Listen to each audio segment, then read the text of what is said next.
Kelsey Zarbock. Kelsey is a policy analyst at Provo City and works with the City Council about proposed legislation and budgetary matters. She's from Washington State. She came to Utah to go to BYU. She got a BA in political science and an MPA. So anyone considering an MPA might ask questions about that. I think that's pertinent and helpful. She worked for Darrell Issa in the House of Representatives and for the Orem City Manager's Office, and has spent time in Latvia and Ghana volunteering. And she also took a class from me, I was reminded of, like 6 years ago or something? Yeah, okay. And I'm sure she did well, although I haven't gone to verify that. So without further ado, let's welcome Kelsey Zarbock.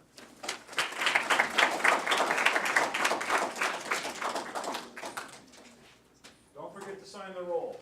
Where is it now? Okay, there you go. Hi, everyone.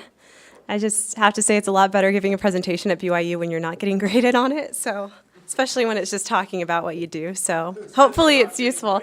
I know. So there's light at the end of the tunnel. Unless you hate presenting in general, you might still have to do some of that. So I'm Kelsey Zarbock. I am a policy analyst for Provo City, and I'll definitely be talking about that. Before I just kind of delve into what your professors have asked me to, talk about today, I just wanted to get a feel for who's here, just in terms of like what you like where you're from and where you're at in school and stuff. So is just anyone here from Washington State, just out of curiosity?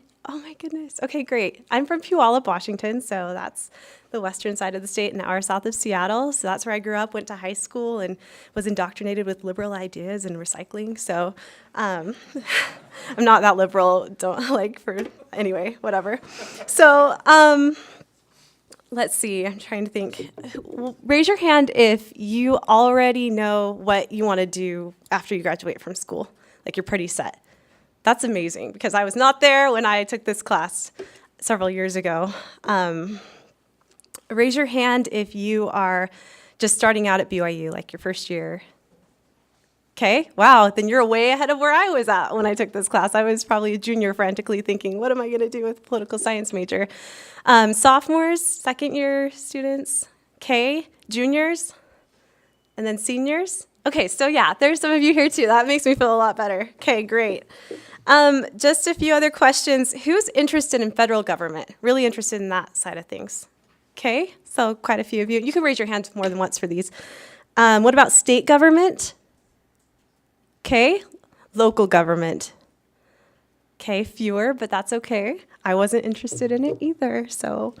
And then nonprofit work, anyone interested in that kind of field? Okay, awesome. And Professor Monson had mentioned the MPA program. Have any of you heard about MPAs at all? Yeah, big nods. I didn't really learn about that until last minute. So anyway, okay. I need one victim volunteer at the start of this. If I could get someone who's brave to come up. Yeah? What was your name, if you don't mind coming up here for a second? Matt, okay. Matt, come here. And I have just one question for you, but I might ask some follow-up questions. And you might need to come to the mic, okay? So Matt, I want you to describe what you've done today. Just start going through like the very first thing you did today, and I might just interrupt you a little bit, okay? Okay. So step one, basic. We're talking details here. Oh gosh, okay, so first I snoozed my alarm, and then I did that another 5 times. Okay, so how did your alarm work? Because of my phone. It was powered. Powered? Oh my gosh, Okay. Power? What? Okay, this is important. Okay, what else have you been doing? And then I got ready for the day, so I brushed my teeth. Okay, brush teeth. How do you brush your teeth?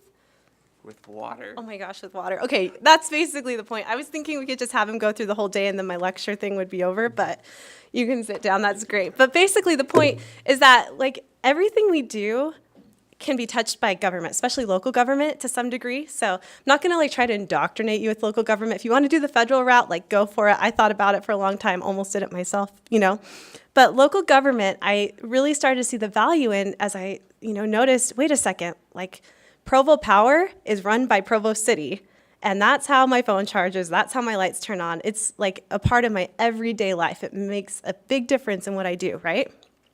And wait a second, the water that I get from the tap or the drinking fountain or that I used to shower with, that is Provo City. That is managing the water and making sure the pipes are gonna work and all of that kind of stuff. I mean, everything, like when you are really annoyed that the light just turned red, that is the city, right? It's managing your traffic, it's managing roads in a lot of cases. And so local government is very, very relevant. And that's something that I didn't really ever think about because I just took all of this for granted. And so hopefully, Matt, right? Matt kind of illustrated why this is even a field. Local government is even a field. So I am going to just kind of walk through the structure of two different cities because I didn't really know about the structure of a local government until I started getting into it. Oh, and so this is where do I work? And I work for Provo City. And so at the top, you know, the Provo citizens are in charge of the city, right? Because they're voting for the people in the city council and then the mayor.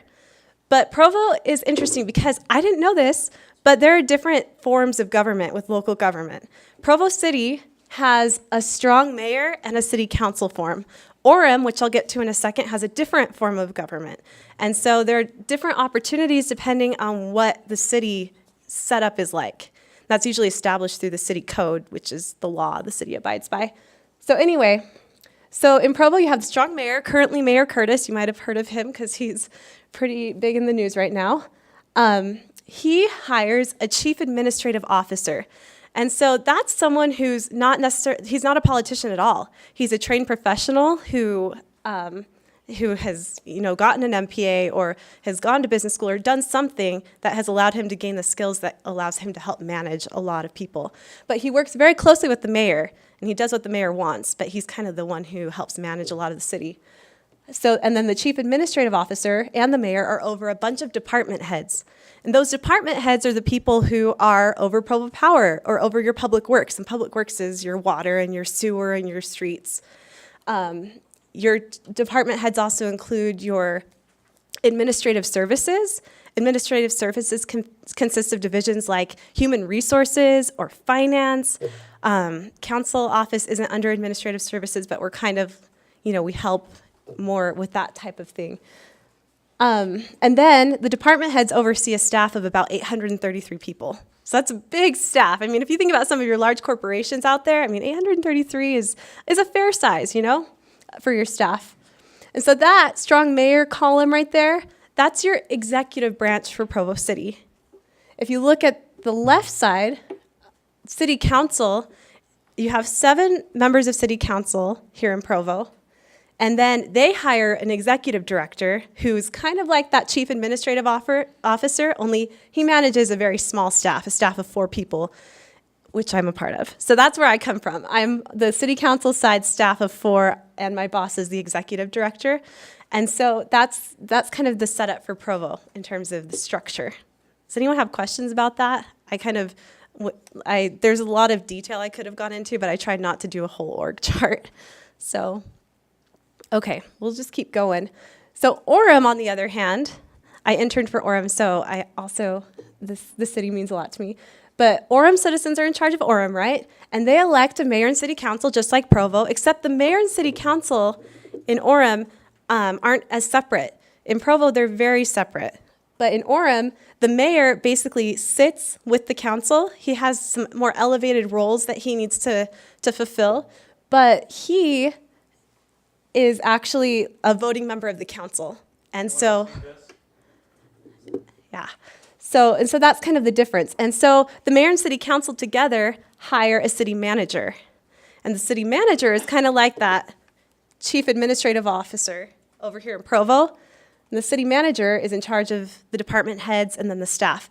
City manager, even though he's like kind of the executive branch for the city, he also has to do a lot of the policy work for the council. And so city manager forms of government are actually a lot more common than they used to be. In fact, I think they make up the majority of local governments now. And so you might hear about the mayor in lots of cities, but the mayor's level of power varies depending on what the form of government is. So that's kind of stuff that I just kind of started learning as I interned and did my MPA program, but Some of you might be more aware of this. I just thought it was really interesting. And so a lot of people, just going back, for career paths in local government, usually you're not going to like get your MPA and say, I'm going to run for mayor. I mean, some people do that, and that's great. But usually like a traditional trajectory for someone who actually wants a career in local government is to do more of that city manager, department head, staff kind of route. And the way that I've seen people get there are kind of through these 4 different categories, although there are probably lots of different ways. But the budget in local government is huge because that's how your city functions. I mean, you have to pay for water pipes somehow, and that's going to come from taxes, and who's going to figure out how that all works with, paying for fire and police and all of that. So if you can understand the budget for a city, or any government for that matter, you're going to be in really good shape to take that local government route. Another option is policy. That's kind of what I happened upon. I was interested in lots of different areas, but that was the job opening, and I seized the opportunity. So policy is just basically oftentimes just trying to figure out, what do you want? For the city council, it's like, what do you want to happen in the city, based off of what you're hearing the citizens say. And a lot of times my job is just asking questions, just throwing ideas out there like, hey, have you thought about this? Have you thought about that? Like, what's the policy you want to establish for certain issues? I'll give you some examples of that later. Management is often a way that people get experience. And when I say management, it's just kind of, for a city manager, you usually have an assistant to the city manager. And so they're kind of just, they're like the city manager, but they do some more of the grunt work, but they might oversee some departments. And just, there are ways just within the manager's offices that you might maneuver into a position like that. I don't know if you can plan out that career path necessarily, but those are some ways that I've seen people become city managers. And then another route, the city manager for Orem, he started off in human resources in a city, and he just really got to know about benefits and payroll, and I mean, that obviously has something to do with the budget. And as a result from that, he's able to kind of get in positions where he eventually became a city manager. So those are some routes that I've seen other people take, and city managers and city administrators who I've interacted with, department heads. But I'm sure that there are other ways out there. Okay. And then another question that was that I thought would be helpful is, who do you interact with in the city? Because obviously you have a city, but it's not isolated, and you have to have other people involved. If you worked for a city, and if you were, say, a city administrator or city manager or a department head, you would be interacting with tons of different people from the community. Obviously the public, you're going to hear from them every council meeting, or whenever they come set up meetings with you in your office. In Provo, we have a neighborhood chair system. So Provo's divided into lots of neighborhoods. I didn't know this, but the area directly south of campus, that's called the Joaquin neighborhood that a lot of students live in. Didn't know that the entire time I was a student here. But there's a neighborhood chair for each neighborhood who are elected by the few residents that come to these neighborhood meetings. And they have a lot of input with the council and with the mayor. They're very aware of different priorities that their community has. My neighborhood, I live in what's called the Timp neighborhood. It's kind of by the rec center.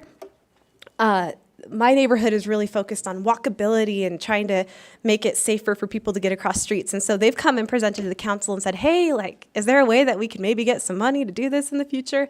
And so that's an example of neighborhood chairs at work. Consultants are people from all different areas, like Zion's public finance, like Zion's bank will consult the city depending on different needs about bond issues or different financing issues for major purchases the city needs to make. We've also had consultants for other things. One thing I'll get to later, Orem had a consultant for their All Together playground, which I don't know if you've heard about. I'll talk about it more later. But it was just this really cool playground that they wanted to build. So they sent out this request for proposal, which means kind of like, who will do this project with us? And then they hired a consultant that way. So consultants are, there's so many different examples of people you could work with. And some of these things might be other career routes you would consider if you wanted to be involved with government or local government, but you didn't necessarily want to be in the city structure itself. Developers, the people that build your apartments, your houses, your businesses, they're always interacting with the city. Anytime a building goes up, the city has to approve it. Well, in a lot of cases, or they have to at least make sure that the zoning is right. And zoning I didn't know this before, but like some areas of the city are zoned for like businesses and stores. That's why you might not see a subdivision in the middle of like a grocery store complex kind of thing. But you might have a cul-de-sac area that's zoned for something different. Or you might have an apartment complex area of the city where there's just different zoning requirements. And so developers are often coming in saying, hey, like I can only build 4 houses in this area with the current zoning, but can you please move that up so I can build maybe 10 houses or something like that? It's just a basic example, but developers are there a lot. Professional associations are common. There are careers with professional associations like the International City Managers Association that I wouldn't have even known about. That could be really interesting, or the Government Finance Officers Association. These are just basically groups of people that get together and they help provide career advice and additional training, things like that. Obviously, Provo City has to work with Utah County on a number of issues. We work with the state of Utah on a number of issues. We've worked with other cities, both in the state of Utah and outside the state of Utah, just depending on what we are interested in learning about. And the 2 last categories, we have board and commission members. And so Provo City, for example, has a library board, people that can come together and they're selected by usually the mayor's office. They put in applications. They say, hey, I want to be on the library board, and make suggestions about the library and how it's run. And, and then the mayor will say, okay, like these people meet the qualifications. We're going to put them on the library board. They can consult the city on matters related to the library. So that's just one example. There's a Parks and Rec board. There's lots of different boards available. And so these are usually volunteers from the public. Just, if you wanted to get involved with your city and you didn't want to be an elected official, but you might want to, have some influence, boards and commissions are a good way to go. Unpaid though, sorry. And then your nonprofit leaders, we've had people in from Habitat for Humanity, Food and Care Coalition, United Way. These people are often coming to the city to talk about different issues related to housing, related to homelessness, things like that. And so if you want to go into nonprofit work like that, you'll definitely be interacting with city officials. So hopefully that gives you an idea of kind of how the city interacts with the people outside of the city. So honing in a little bit more to specifically what my responsibilities are, what I do, I want to know if any of you have heard about what ordinances or resolutions are. Have you ever heard those terms before? Ordinances and resolutions look like this. Oh, like that, okay? And if you read past the all caps text at the beginning, just kind of start going through, you'll notice that there aren't really any periods breaking what should be sentences in my mind apart. There's a lot of passive voice, but really it's legal language that sometimes it's really necessary to just put information in there. And Professor Matthews probably is looking at this and being like, I could write a way better preamble, and I know he could. I'm still learning, but this is kind of something that I do. This was for the budget that the council passed in June for the next 12 months. And basically you're kind of explaining, okay, this was the process by which the council came up with the budget or approved the budget, basically. And you put in the dates. The council had public hearings that the public was able to come and comment. And it just kind of goes on and on. This is a rather long example of a resolution or an ordinance. Sometimes they're a lot shorter, but we write these for anything the council has to pass, whether it's like we're going to put money towards this thing and it wasn't in the budget originally. It has to come to council and they have to approve it, and we have to write one of these things for it. Sometimes if you're going to make a zone change, like, hey, 4 houses, I want 10 houses. Okay, well, we have to write an ordinance that says that's allowed and that's going to be in the city code now for that area. So that's something that I do on a regular basis, is draft these, and then our council attorney will look through it and make sure that it's good to go. Another thing I do is budget analysis. And so this doesn't happen at all throughout the year. The city administration, so the mayor's side of that column, they'll start preparing the city budget maybe around January. The council has to pass the budget by the third week of June for the next 12 months. It's kind of a weird budget cycle. It goes from July 1st to June 30th.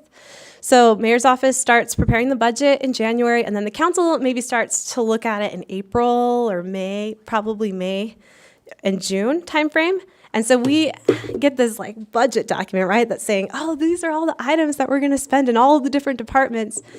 And we kind of go through there and frantically like, okay, does this all make sense? Like, do we have any recommendations for the council? Yeah, Dr. Monson? Are all Utah cities on that kind of calendar where their fiscal year that starts in July, or does it vary? Do you know? I know it varies by city. I don't know about Utah, but I know other cities outside of Utah have, they might start in January and do a regular calendar year. But So from what you've seen when you go to these city manager conferences, Yeah. and things, do they July is a very common start date for the budget, yeah. And like the federal government, they have kind of a weird start date for budgets. I'm not exactly sure why all of that is, but it's just something to be aware of, especially if you want to get something in a city budget. So this was something that the other policy analyst and I did for Provo. We looked at the budget and we're kind of like, okay, for the past several years, we've been collecting this amount of money for sales tax, and we've been collecting this amount of money for property tax. And there's, if you can see the blue line for sales tax kind of goes up with population and property tax is pretty flat. Just kind of policy questions. Again, we're not trying to make the council make a specific decision, but we're saying, well, just so you know, like, are you comfortable with leaving property tax as it is, based off of your expenses and different things? Or do you feel like you need to raise it? Provo City Council, as it currently stands, they like to have a reason attached to raising taxes, which is probably a good thing. It depends on who you ask. Some people think it should always rise with inflation. But one question that they had this year when they were looking at the budget was, you have our police chief coming in, and he's saying, we are short on police officers. Like, our police officers are getting stolen by the city of Lehigh because our police officers are having to work more hours and they don't get as many, breaks because we have a bigger population and we have fewer number of officers per capita, that kind of thing. And so he's like, we just need more officers, like all that kind of stuff. And so one question that, we wrote in a list of questions for the council, are you willing to raise property taxes to hire a new police officer? The council thought about it and then they decided, well, maybe we would, but we want to see if there's anywhere else in the budget where we could make some cuts first before we'd raise property tax. And there wasn't anywhere in the budget that they were comfortable making cuts at that point. Like, maybe in the next year they will make some cuts and hire a police officer. You never know. Depends on what the council wants. But it's just these types of questions are what we're throwing around as analysts, looking at the budget and things.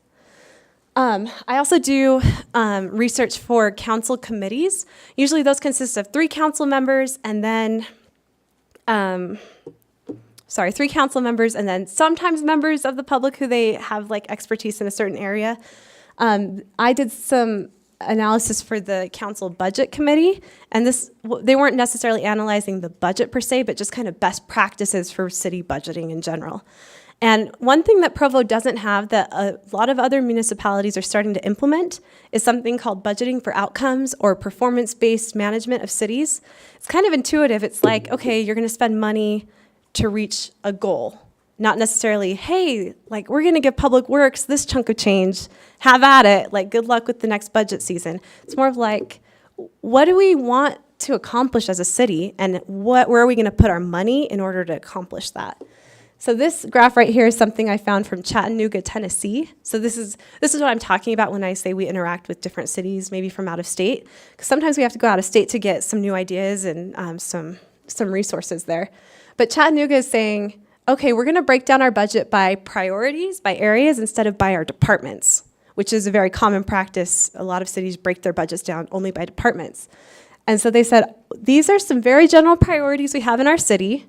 We want safer streets, which, if you think about it, safer streets could, be your police force and your fire force, but it could also be the workers who help with street safety improvements, making sure the roads are going to be in good repair and stuff like that.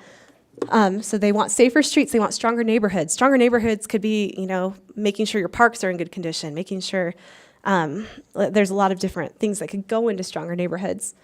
high-performing government is another thing they wanted, which could be your human resources and your finance and budget office, all of that.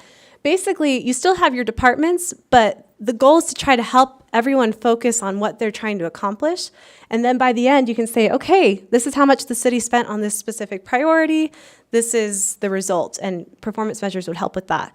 So Provo City currently doesn't have a system like this in place, and if they were to adopt something like this, it wouldn't necessarily be this exact thing, but just that's something that I do is kind of research what some best practices are and what some other cities are doing, and then the council can consider those options and make decisions afterwards. Okay, so that's kind of a little bit about what I do.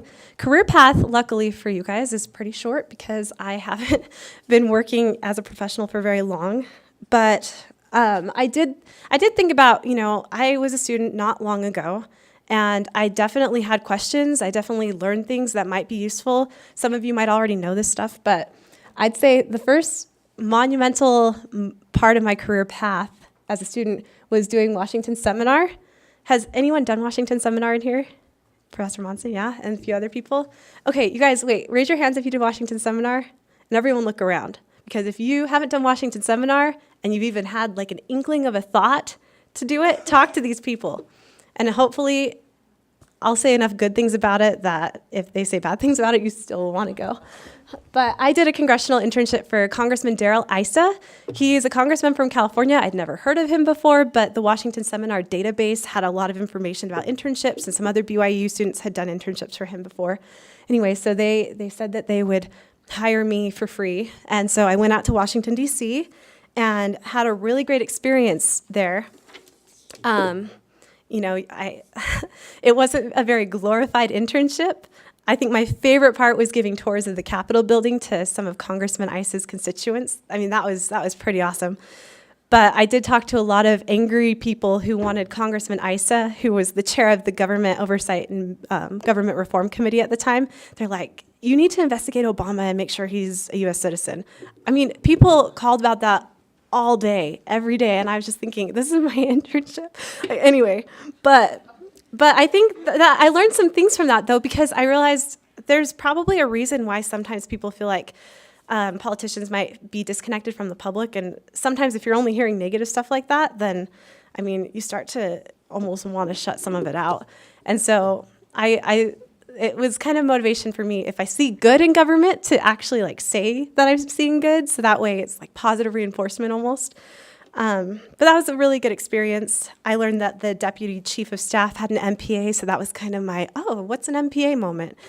And then for the Washington Seminar experience, we got to go on field trips or have lectures from professionals all across different areas of DC. And it was a really good way, kind of like this class where you just learn about different things, different options that are out there. Had great friends, saw tons of sites. Anyway, it was great. I'll talk to you more about it if you want. But one of my takeaways from DC was that I loved it. I loved the city. It was fantastic. I wanted to work there again.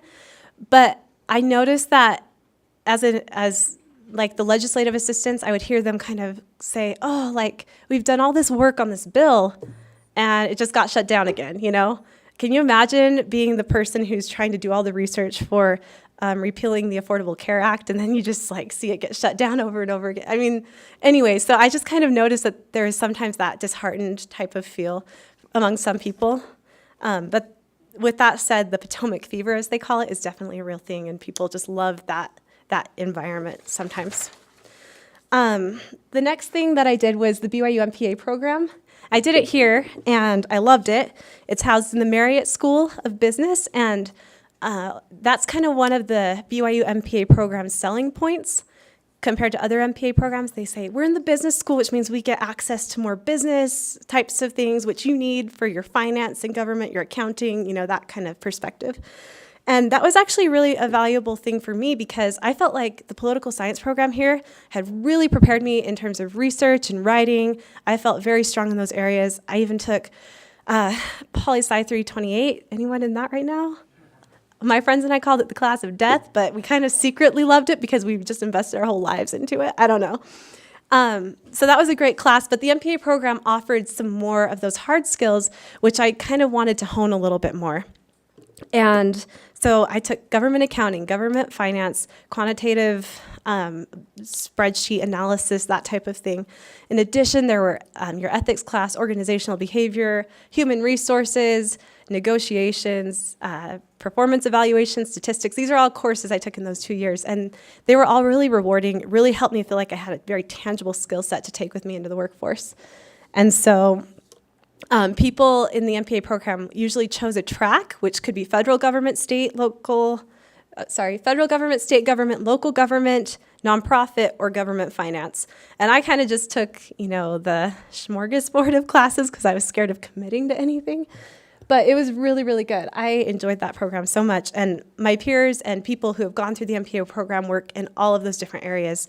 We have people in large cities working for maybe the city of Mesa, city of Phoenix, city of San Antonio, doing work for those cities. We also have, people like me who are working for more mid-sized cities, even small cities. You have people from that program. You have people working for state governments. You have people in the federal government. You have some people doing nonprofit work. You have people as budget officers, things like that. So that's what the MPA program provided, and I know a lot of people have had some rewarding experiences because of that. Okay, so I told you about that playground in Orem. So the MPA program really encouraged us to do internships again. So I was like, well, I did the DC internship. I guess I can do another one too. And this one I chose to do more locally just because of some things that I wanted to kind of get a local government perspective, and why not just do local government locally instead of going somewhere far away. So I got to work with the city manager's office in Orem and did a lot of different projects for them, some kind of quantitative, more analysis types of projects, which I enjoyed. But this was by far the most fun. So the city of Orem, the residents had voted on passing a RAP tax, which is a tax money that can only go toward your recreation, arts, and parks, so RAP from that. And so the city manager's office was like, well, okay, we have this money from the RAP tax. We can only spend it on these types of things, so what are we going to put it toward? And so they decided to send out a Facebook, not a message, but do a post on the City of Orem's Facebook page and say, hey, people, we have this money for your recreation, arts, and parks. What do you want to see? And some people got on there and said, oh, I want a dog park, or I want a splash pad, things like that. And then there was a mom who commented and said, I really want a playground where my daughter, who's in a wheelchair, can play on the playground. Because most playgrounds have wood chips. She can't really maneuver through those. Most playgrounds have steps. She can't get up those. And the ramps and stuff aren't wide enough for her to play. And so that idea kind of just caught the attention of the city manager's office. And they called the mom in and said, hey, can you tell us more about this? And she gave them some examples of some all abilities playgrounds she had seen. And the city said, yes, we want to do this. This is exactly what we want to do. Unfortunately, the RAP tax amount isn't going to cover the playground because it's going to be a really expensive playground. But it was really inspiring because it gave me opportunities to write grants to try to get some extra money for the playground. We worked with lots of community people to try to get some donations from businesses, or we had nonprofits helping coordinate a lot of efforts. And they built it after I was done interning, but living locally, I was able to go help a little bit. They did a community build, so everyone in the community they were overseen by some, professional playground builders, but the people in Orem helped build the playground, and it was for an inclusive cause. And that experience really kind of just made me think back to my DC experience, where I was hearing people kind of grumble that they weren't really seeing the results of all their hard work. And then you see a playground come up about a year after they started it here in Orem that was helping the community, helping unite people, helping a population that was underserved. And that just really struck a chord with me. I was like, I like seeing results of things that I'm doing. And I like having more of that those interpersonal relationships with people in the community. And so that was kind of one of those moments where I started thinking, oh, maybe I want to do local government. So the All Together Playground was definitely something that pointed me in that direction. Some lessons I've learned. This was the last question. What lessons have you learned? I just divided up 4 different lessons into 2 different categories. The first being just some practical recommendations, things that I wish people had told me when I was getting my political science major. The first, I just want to preface this. How many of you have heard the advice, reach out to people, like job shadow, talk to people in their careers about their careers? Have you guys heard that before? Yeah, right? So, I mean, it's something that I heard all the time. And like, I'd see some of my classmates go out there and like network, and I'm like, I don't really feel comfortable because I don't want to inconvenience these people who have these jobs, who seem really important, and I don't want to really cross that line. Okay, well, look what I got 2 days ago. I got an email from an MPA student who's currently studying here at BYU, asking if she could talk to me about my career for 15 minutes. And I can tell you right now, my reaction wasn't like, oh my gosh, the student wants to talk to me. It was like, I want to talk to this person because I'm so excited to tell them about what I'm doing, and maybe I can help them out a little bit. It was like a really crazy moment for me because I realized, oh my goodness, that whole time I was a student dreading calling people or talking or setting up appointments. And then I'm experiencing it on the other side, and I'm like super excited to help students. It was quite a remarkable epiphany. So if you're like me as an undergrad, just thinking, oh no, not an assignment where I have to interview someone, or I'm interested in this career path, but I don't really want to bother anyone in there. No, like people want to help students. Play the student card for all it's worth. It's totally worth it. People want to help.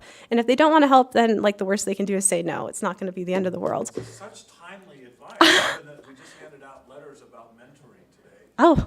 It's perfect. So there you go. I mean, it's a thing, and I wish I hadn't been as scared. I really feel like I would have had more opportunities, more learning experiences if I had done this. So, another piece of practical advice: I became friends with the emergency manager for the city of Orem. Her name is Joanna Larson, and she actually quit about a year ago because she wanted to spend more time with her kids and stuff. But ironically, we had a conversation about kind of, well, what do you do if this often applies to, I feel like, girls at BYU or in the LDS culture. You're like, well, I want a career, but like there's also the family thing, and I don't know what to choose. And she said, you know what, like sometimes it's just best not to really worry about it, but make a commitment to yourself. And this applies to everyone, guys, girls, whoever. Always do something where you're building your resume. Just always commit that you're going to do that. That can be through work. It can be through volunteer work. It can be, by serving on a board or commission for a city or a board of a nonprofit or something. There's always opportunities where you can be building your profession, building your resume. And that's something that really struck me. And I still think about it because I really want to be developed professionally, and I want to continue personal growth no matter what the future holds. And so if you're committed to building your resume, then I feel like you're going to be good no matter what.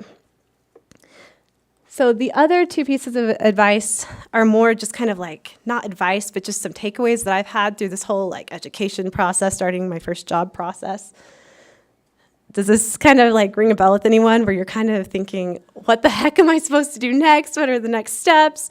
So this happened to me as I was finishing my undergrad. I think I was about a year out, and I thought, okay, this is probably the time where I should be thinking about what I do after I graduate from BYU.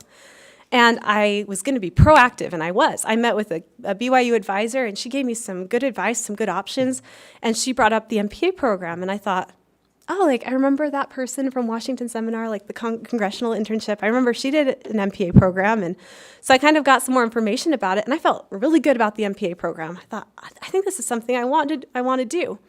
And then 2 weeks later, I had to get a Temple Recommend renewal interview, and the person who interviewed me was also in the administration here at BYU, and he was asking me like, oh, tell me about yourself. What are you interested in? And I was like, well, I think after I graduate, I want to do this MPA program.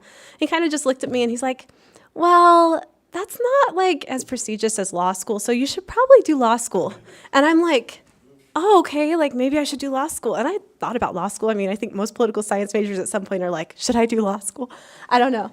But I had kind of ruled that out, but all of a sudden I felt like I have to consider this. I have to, like, because he's my church leader, and like he's also, in the administration at BYU, so obviously he's informed and wise about this.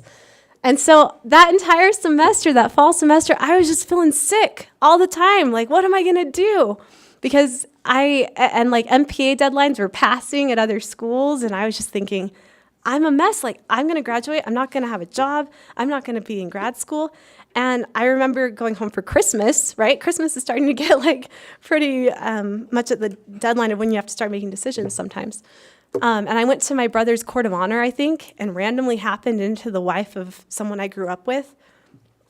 And she was kind of asking me what my next plans were. And I said, well, I keep thinking about this MPA program, but then someone said I shouldn't do it. And she said, well, why don't you just apply? And I was like, oh, yeah, like I could just apply for it. I mean, I had to pay an application fee and pay for the GRE, which was kind of a chunk of change for a student. But at the same time, it was like, at least it's moving, right? At least I'm doing something. So I studied for the GRE and took it like last minute. I recommend spending more time preparing for the GRE, but at the same time, it was at least good enough that I got accepted into the MPA program. And then I got accepted, and I was still like, well, is this really what I want to do? Because that guy said I need to go to law school. Anyway, that was apparently a very influential conversation that probably shouldn't have been as influential as it was. But I remember sitting in orientation for the MPA program the week before school started, and I just felt this huge sense of calm, this sense of peace, and like, oh my goodness, this is exactly where I belong. And it was crazy to me because sometimes you think, oh, like God should be telling me exactly what I need to do next. But I think sometimes he cares about us, but he doesn't necessarily want to make all of our choices. I mean, that's not the point, right? We're here to make our own choices, and maybe he'll stop us if we're wrong. I think that's a John By the Way thing. But that was something I learned is just, make your decisions, move forward in faith, and things work out. Sometimes confirmation doesn't come until the week before school starts, but I'm glad it came then instead of when I graduated. So anyway, and the last point was this crazy story. This is my husband, Jack. He wasn't my husband in this picture. I'm graduating from the MPA program, and I'm not engaged, and I don't know what's happening, right?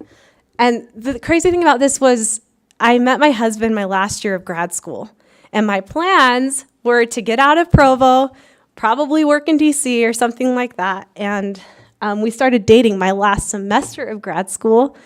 And that was when I had already started putting in job applications, because that's what you're supposed to do. You're supposed to start figuring out where you're going to be working after grad school. And I got a job offer to a place that I thought, this is exactly the type of job offer I want. It's out of state, though, and this guy's here, and I've only been dating him for 2 months. What do I do? And I felt that sick feeling, like 10 days. I only had 10 days to decide, right? Oh, it was so, so stressful. And I didn't want to talk to him about it because I didn't want to seem too forward, right? Crazy. So I eventually just told the guy who had offered me the job, I'm sorry I can't accept it at this time. And in my mind, I'm like, you're crazy. This is not logical because you don't have another job lined up. And so it was a very stressful time, but then things ended up working out with him.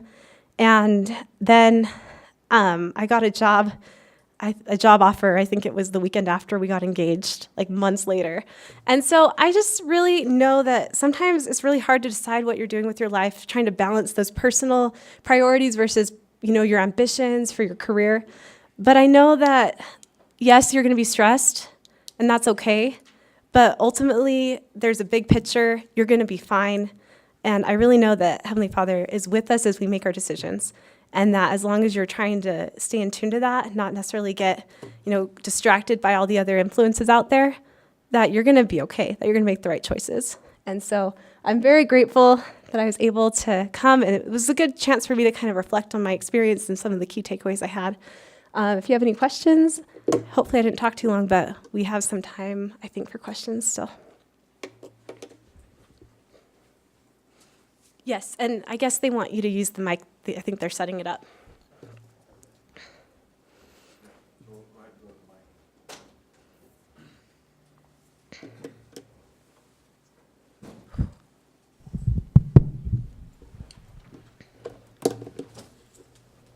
So in your job in the local government, do a fair amount of the people, like the analysts, have law degrees? Because you write those preambles and things that are very law jargony. So do some have law degrees and some MPAs, or is it basically all one or the other? So from my experience with the people I've worked with, we don't have law degrees. Maybe in bigger cities they do, or I'm sure someone with a law degree could be an analyst. I don't think that they'd be excluded from that at all.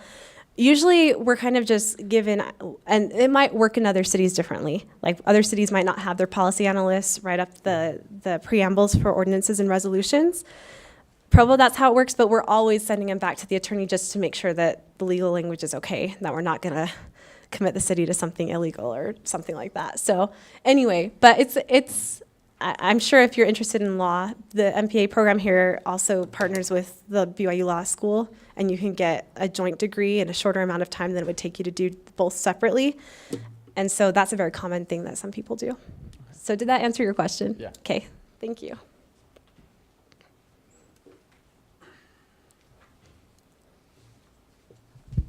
So in the budget office, do a lot of the people have backgrounds in maybe accounting or finances, or does it often usually come from different MPA financial focuses?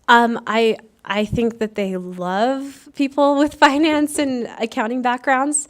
I feel like you could do it with an MPA, but you could also do it with another degree.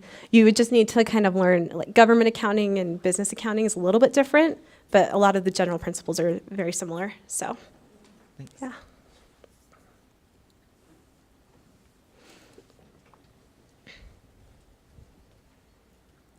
So how could someone who's like new to the Provo area still, and I'm only maybe I'm a junior now. Okay. So how could I contribute to the city of Provo, actually Orem more specifically? Orem, how But, could you one of contribute? these two cities, yeah. So Provo, I would say get involved with neighborhood programs, go to those meetings. But if you live in Orem, I would check out and see what different boards and commission opportunities there are, because students could totally do that. And I know that sometimes cities wish that there were more millennial involvement, especially like right now, there's just a lot of talk about getting millennials involved in politics. One thing that, I'm sorry, I can't give you like a specific, this is what you should do, but one thing that I've noticed from people that get involved is that they just start showing up to things. Like they start showing up to candidate debates, or they start showing up to council meetings, and they just start asking questions, and eventually they find opportunities and niches where they can get involved with the government itself, or they do an internship or something like that. There's actually a BYU student in the political science program here. He just went to a council meeting, made a comment in the Provo City Council meeting. A similar thing might happen in Orem. But a council member wanted to talk to him afterward, and she said, hey, thanks for your comment. You're a BYU student. He said, yeah. She's like, would you be interested in helping me do some research for stuff, because I'm busy and I just need maybe someone, I could hire you as an intern even, or something like that. So he just got offered this opportunity to intern for a council member when he hadn't even intended to do that. He just showed up at a meeting, and then he actually applied excuse me, for an internship with the council office later, and he's an intern with us now. So just get involved and show up to things. That's probably my best advice there.